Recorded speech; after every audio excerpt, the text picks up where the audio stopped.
Welcome back to the channel, guys. I am KFARR, your host, and we are back with our favorite conspiracy theory nut job, Rebel Studio 2. And he's going to hit us with two absolute gems of conspiracy theories. The first one is a conspiracy theory that I didn't even know I needed to be worried about. The second one is going to be about the president and how he can't technically run the country. And we're going to debunk the crap out of that. Enjoy the video.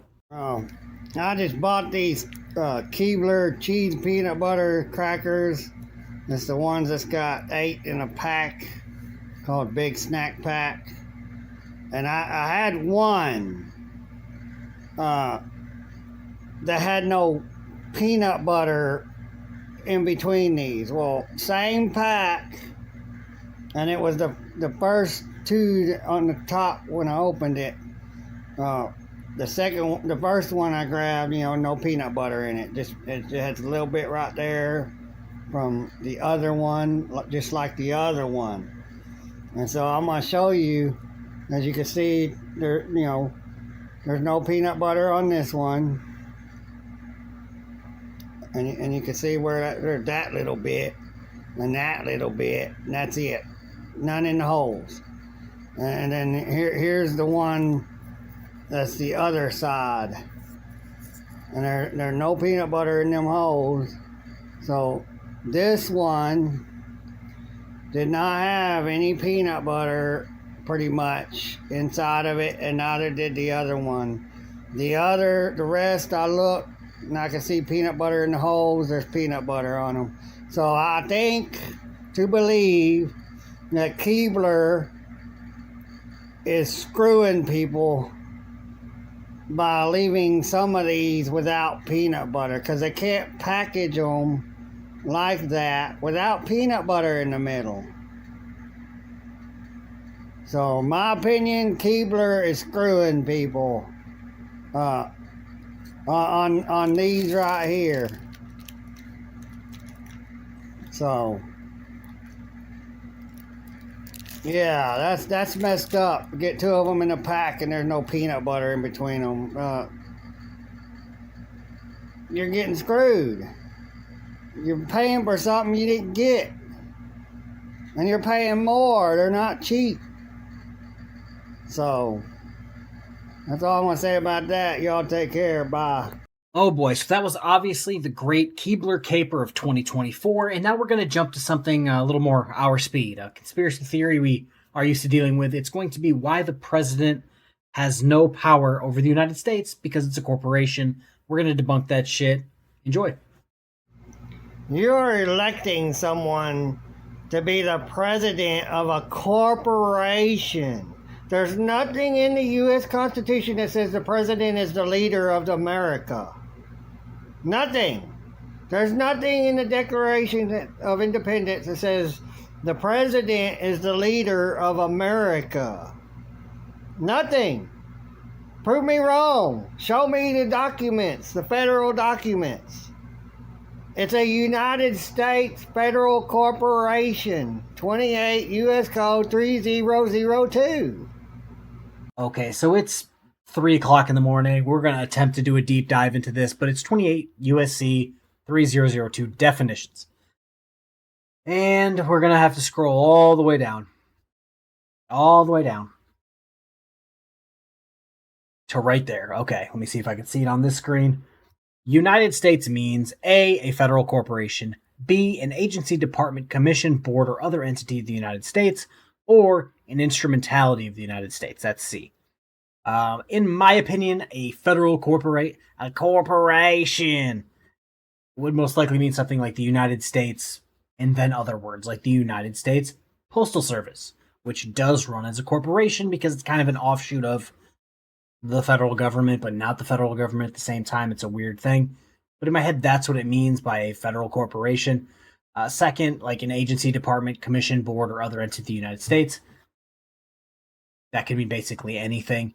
This is the problem and why they're kind of hypocritical when it comes to definitions of this sort. They like to pick one and it can only mean that. But if you take the term driver and you pick make use of something, nope, that's not a thing. So they pick and choose when they want to use one definition, all the definitions, none of the definitions, and make up their own definition. But again, the federal government is not a corporation. The United States means a federal corporation, again, in my opinion, like the Postal Service. The United States Postal Service. It's not a government. And it is, and the president is the president of a corporation. That corporation, the United States Federal Corporation, that's what he's the president of, a business. They got no more power than Walmart and Costco and Kroger's and all them. They got no power. They're not leaders of America. He's the leader of a corporation. And they got you all fooled into thinking that the president's the leader of America when there's nothing in the Constitution that says that. Nothing. So this guy really just drives it home of why we don't listen to people who eat glue. So the powers of the President of the United States to run the country come, shocker, from the U.S. Constitution. Now I'm going to read some things, give you some articles and some sections. So we got the executive power, Article 2, Section 1. The President is the head of the executive branch of the federal government, responsible for enforcing and implementing laws passed by Congress. Okay. Commander-in-Chief, Article 2, Section 2. The President has the authority to leave the military as the Commander-in-Chief of the Armed Forces. However, Congress has the power to declare war and fund military operations. Cool. 3. Veto power, Article 1, Section 7. The President can veto legislation passed by Congress, though Congress can override a veto with 2/3 majority in both houses. 4. Treaties and foreign policy. Article 2, Section 2. The President can negotiate and sign treaties with other nations. I'm just going to stop right there for a second. That sounds like maybe he's leading the country, though they require Senate approval. The President also has the authority to conduct foreign policy and appoint ambassadors. Appointments. Article 2, Section 2. The President can appoint federal judges, including the Supreme Court justices, and other key officials subject to Senate confirmation. Executive orders. The President can issue executive orders to manage operations within the federal government. These orders have the force of law but can be challenged in courts or overridden by legislation. Sounds like he leads the country, and just the end with the seventh one. State of the Union Address, Article 2, Section 3. The President is required to provide information on the State of the Union to Congress and recommend necessary measures. So that's just a quick 7 to prove that why Mr. I.E. Glue is absolutely fucking wrong and needs to pull his head out of his ass. And we continue. Prove me wrong. Show me actual federal documents that says the president's the leader of America. Instead of just hearsay, out the mouth. They're not the leader of America. Washington, D.C. is not the leader of America. The United States Corporation is not the leader of America. Until you can show me that, all of you, your mouth, whatever comes out of your mouth means nothing to me. Till you can prove me wrong. He's not the leader of America. That ended in 1871. America no longer had a government, no longer had a president for America. They turned it all to a corporation because somebody else got a hold of it and was given 10 miles square where Washington, D.C. is, to have that piece of land inside of a foreign country to be dictator in. Okay, so Mr. My parents or brother and sister over there is wrong again. So we're going to talk about two things. We're going to talk about the District of Columbia Organic Act of 1801 and the District of Columbia Organic Act of 1871, which is what I'm thinking he's talking about. So the first one, I'm just going to read it right from here. After the U.S. Constitution authorized the creation of a federal district, the Organic Act of 1801 officially brought Washington, D.C. under the direct control of Congress. This act incorporated the areas of Washington County, previously part of Maryland, and Alexandria County, Virginia, into the federal district. The District of Columbia Organic Act of 1871, this act consolidated the existing municipalities of Washington City and Georgetown and the rest of Washington County into a single entity under one territorial government. Before 1871, Washington, D.C. was fragmented into different localities, each with its own government. 1871, the act created a territorial government with a governor, a council, a legislative assembly, all overseen by Congress. It was intended to streamline governance and to improve efficiency of public services.